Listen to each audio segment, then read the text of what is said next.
What does a wave function mean? How does it actually represent the electron in our hydrogen atom? And we saw that the physically significant interpretation of the wave function was not actually the wave function itself, but the wave function squared. So psi here, which we learned has to be labeled by 3 quantum numbers, n, l, and m. And that is a function of 3 position variables, r, theta, and phi. If you square that, the physical interpretation of that is a probability density.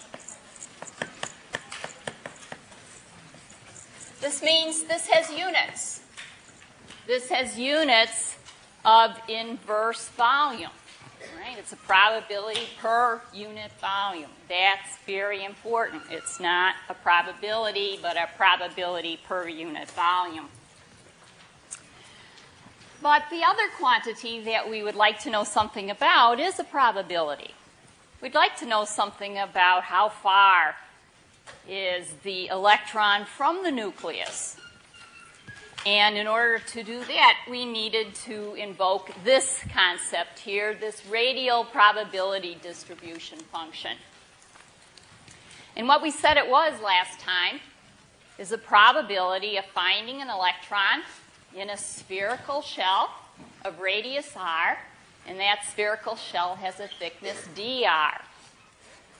Or another way to say it is that it's the probability of finding the electron at a distance between r to r plus dr.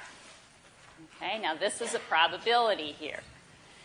And we illustrated that in the following way. This gray portion here, well, that was our dot density diagram.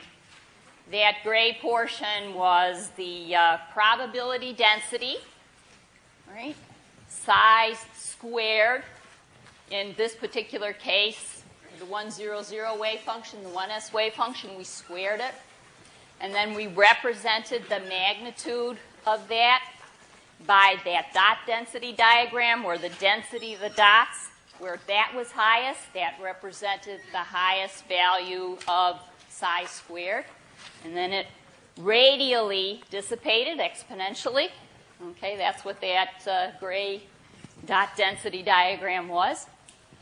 And now, if we take a spherical shell and we put it right at the origin, right, where our nucleus is, and that spherical shell has a radius r, and since it's a shell, it's infinitesimally thin, right? So it has a thickness dr here. The probability of finding the electron in that spherical shell is what the radial probability is. Okay? So it's going to be able to tell us how far, or the probability of finding the electron between r and r plus dr.